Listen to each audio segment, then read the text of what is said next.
Camarades, bonjour à tous. J'avoue que c'est un réel plaisir donc d'être là ce matin pour avoir ces moments d'échange avec vous, partager la chaleur humaine donc, de nos frères, sœurs, papa et maman donc, de la région du plateau central. Mais je souhaiterais qu'on puisse rendre un hommage vibrant à ceux-là qui se battent au front, qui nous permettent, nous, de nous retrouver ici, d'échanger et de voir les perspectives pour notre patrie. Et je voudrais qu'on observe une minute de silence pour la mémoire de ceux qui ont laissé leur vie dans cette bataille.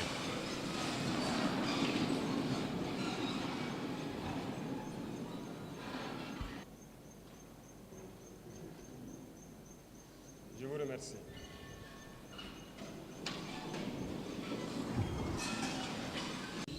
Ça fait bientôt 10 ans que nous sommes dans cette situation de guerre et je pense que vous suivez l'évolution au fur et à mesure.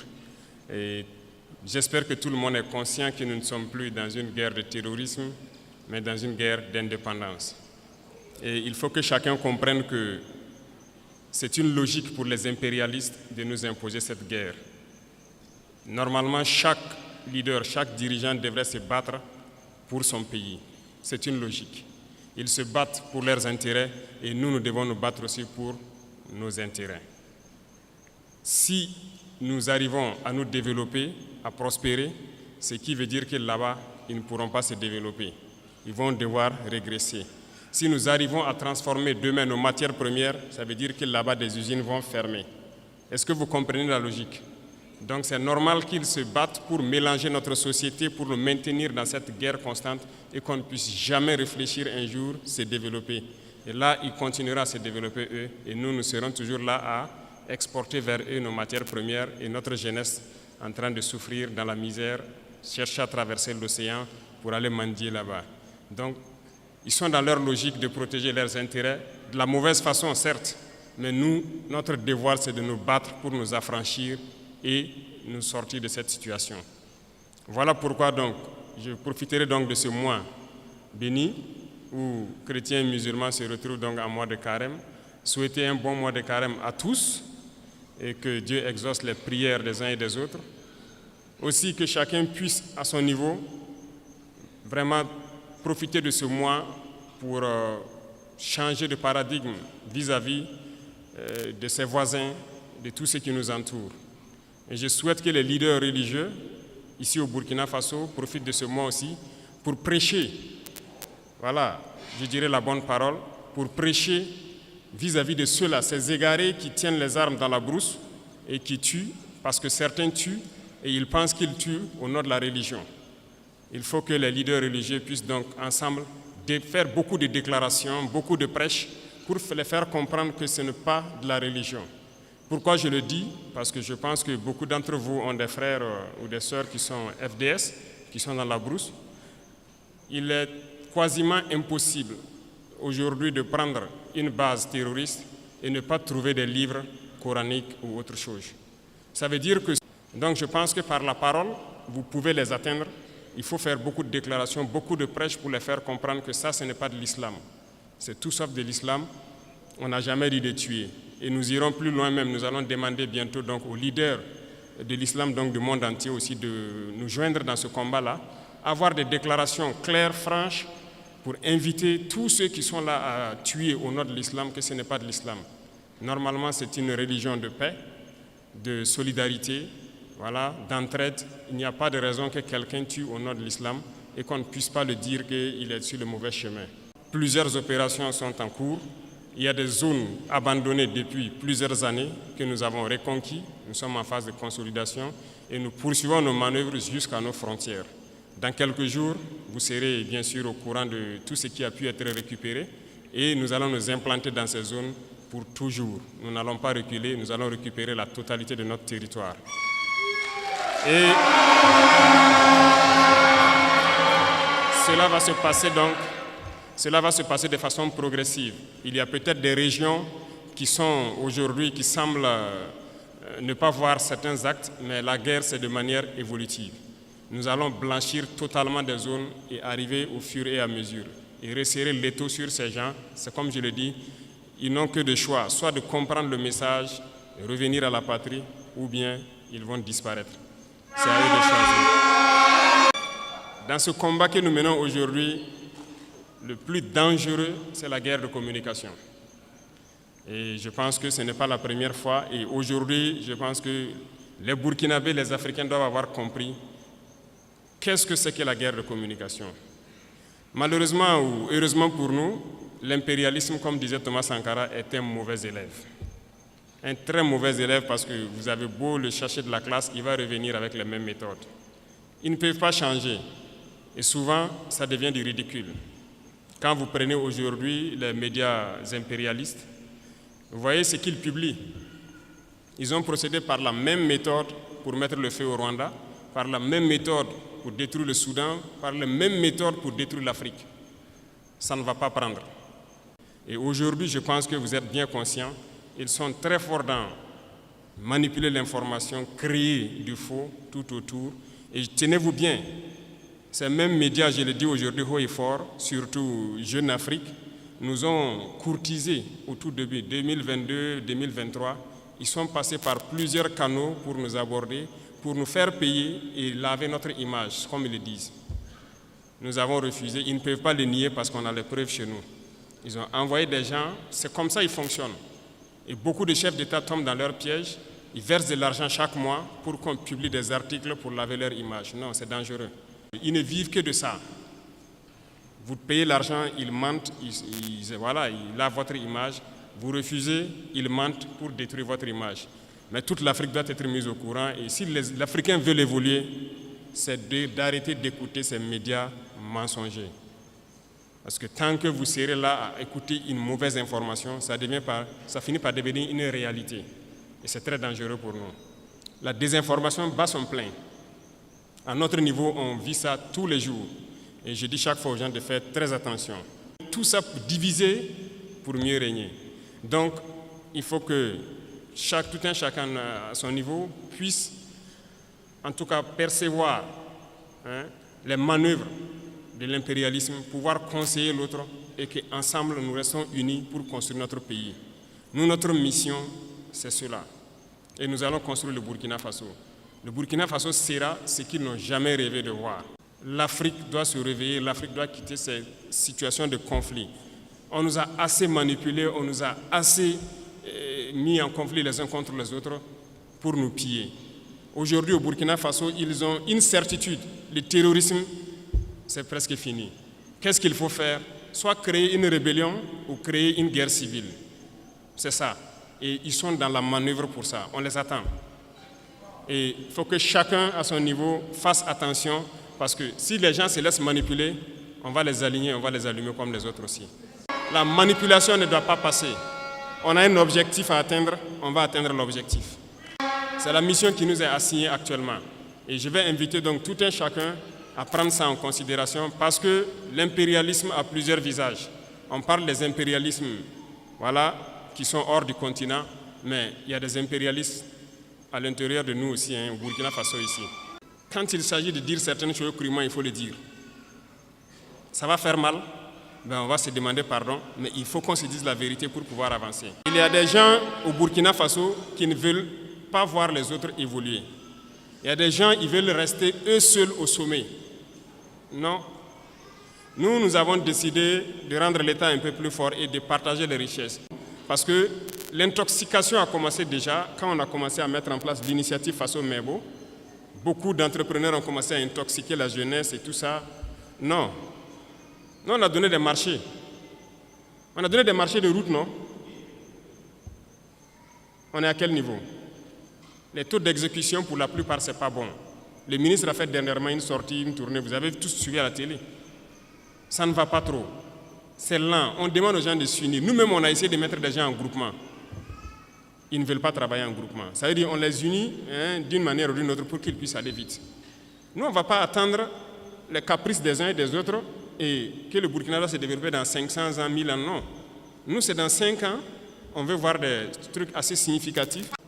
Donc, si vous vous unissez, vous aurez plus d'équipements et vous pourrez travailler plus efficacement. Résultat de course, on est en train d'équiper l'ONBA, la Sonater. Voilà que tout de suite, les gens demandent l'eau. On est obligé de faire nos barrages nous-mêmes. curer ce qui est là et creuser des points de nous-mêmes. Voilà pourquoi on a payé les équipements pour équiper l'ONBA. Ils sont déjà à Eredougo sur la route de Bobo pour faire les premiers barrages. Deuxième chose, ce sont les banquiers. Aujourd'hui, ça nous revient encore beaucoup que beaucoup de banquiers refusent d'accompagner ceux qui gagnent des marchés de l'État et tout ça. Bon, on est là-dessus, il faut que les gens changent de fusil d'épaule. Parce qu'il y a un banquier dans la salle, je ne sais pas, hein. Il n'y en a pas, d'accord. Donc vous les rapporterez, les banquiers. Il faut que ça change, parce que beaucoup de banques fonctionnent avec l'argent de l'État. On a demandé aux banquiers de rétrocéder une partie, donc c'est ce qu'on appelle les dépôts à terme, les DAT. Ce sont les sociétés d'État qui déposent leur argent dans les banques. On veut notre argent pour faire du travail. Les gens trouvent qu'ils ne peuvent pas donner l'argent parce que ça va affaiblir leur banque. Mais chaque année, les banques ont réalisé tant de milliards d'intérêts nets. L'autre jour à la télé, j'ai regardé une banque qui fait aussi des milliards d'intérêts, ils se partagent. Non. Soit on se comprend vraiment autour d'une table, ou bien nous on va passer à une autre méthode. Et ce matin, je tenais à faire cette déclaration pour que vous compreniez que la bagarre qui va commencer, la poussière va se soulever comme on aime le dire. Mais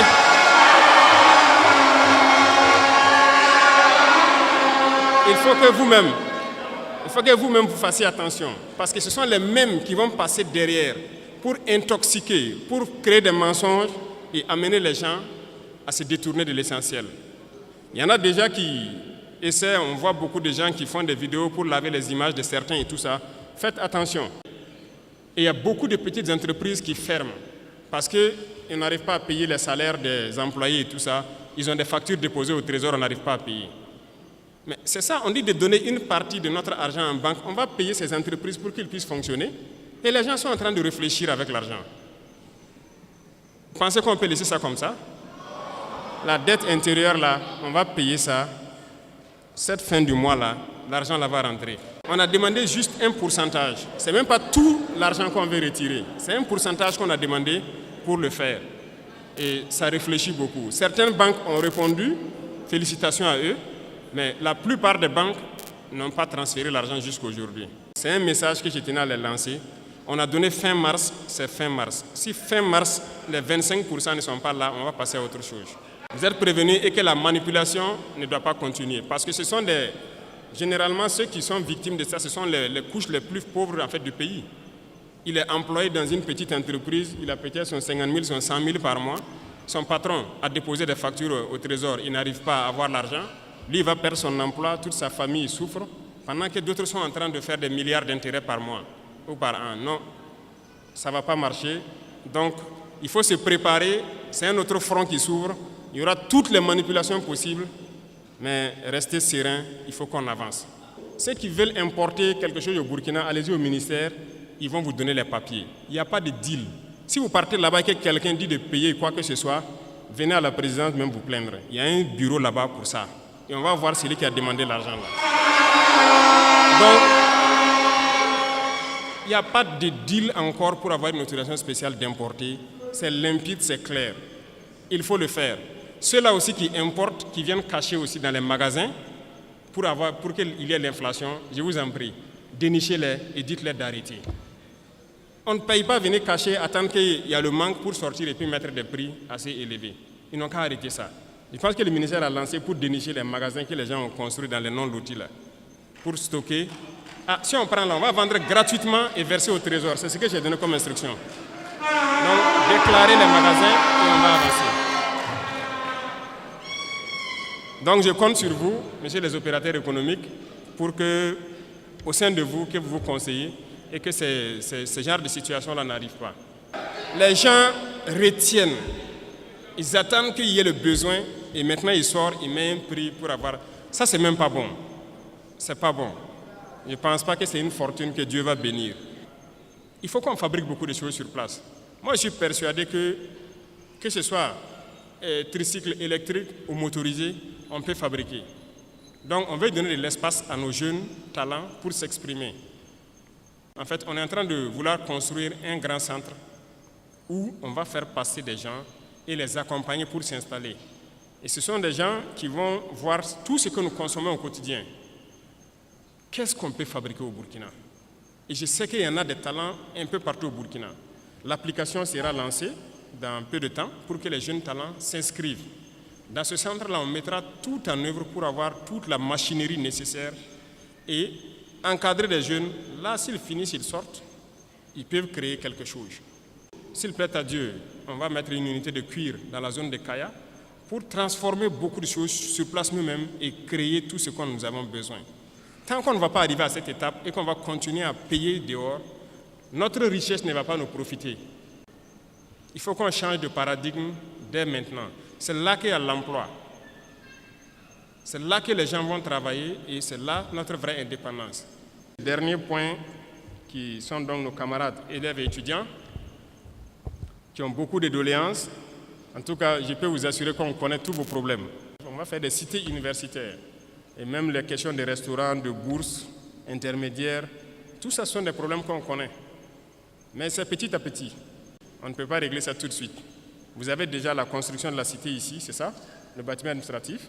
On espère que l'année prochaine ou plus tard, on va lancer la cité universitaire, agrandir les capacités des restaurants universitaires, augmenter le nombre de plats et pour finir la question des bourses.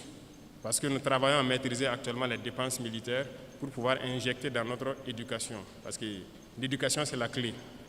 Donc, on ne vous a pas oublié tous ces problèmes cités. Je parlais donc même des laboratoires au ministre. J'ai dit de trouver un standard, un certain nombre d'équipements minimum et on va construire des laboratoires dignes de ce nom dans nos universités. Parce que des gens vont venir faire une filière scientifique, aller sortir, même microscope, il n'a pas pu regarder une cellule végétale au microscope. Ce n'est pas possible. Oui, nous tous on a fait les séries scientifiques. Pour avoir accès au petit laboratoire, vous rentrez, il n'y a que 7 ou 8 microscopes. Peut-être même tout ne fonctionne pas. Tout le monde ne peut pas avoir accès. C'est la réalité, c'est toujours ça. Donc, il est là-dessus. On veut créer des laboratoires types dans beaucoup de nos universités. Vous ne pouvez pas venir et ne pas pouvoir avoir accès à un certain minimum d'équipements scientifiques de laboratoire pour faire vos tests et vous familiariser. C'est dans ça qu'on peut créer. Si on n'a pas développé ce volet laboratoire, on a des théoriciens qu'on crée. J'étais surpris même d'apprendre que même au niveau de nos chercheurs, il n'y a pas de microscope électronique à balayage au Burkina. Depuis que le Burkina existe, il n'y a pas ça. Et j'ai demandé au ministre, j'ai dit, mais comment vous faites donc la recherche? On est obligé d'aller à l'extérieur, louer des laboratoires, payer de l'argent pour faire.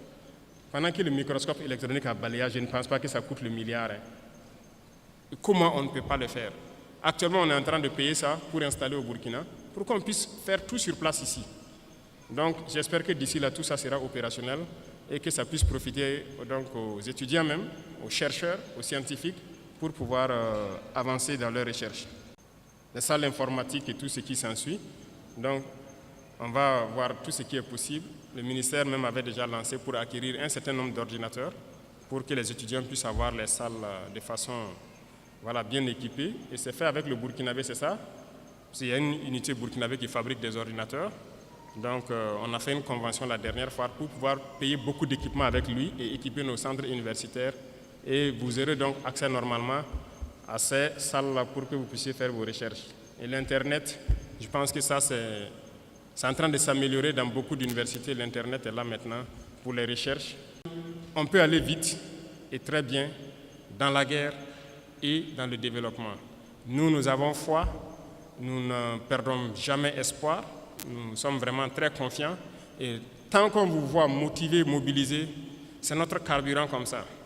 On ne se fatigue jamais, on va continuer d'avancer dans ce sens-là. Et je disais donc à tous les ministres, j'ai dit de serrer la ceinture. Depuis qu'on est là, il n'y a pas de vacances gouvernementales. Ça travaille 24 sur 24. L'ALT aussi, c'est ça. Il n'y a pas de vacances pour que des députés aillent se coucher au village. Il faut travailler 24 sur 24, 12 mois sur 12. Donc on est dans ce rythme. Tant que les soldats au front n'ont pas de repos, il n'y a pas de raison que derrière on ait du repos. Et j'invite donc toute l'administration à se mettre au pas ainsi pour accompagner donc, les forces vives dans tout ce qu'ils font. Et donc je pense que petit à petit, il y a de la progression. On voit beaucoup de changements de comportement. Il faut qu'on arrive à totalement changer la donne.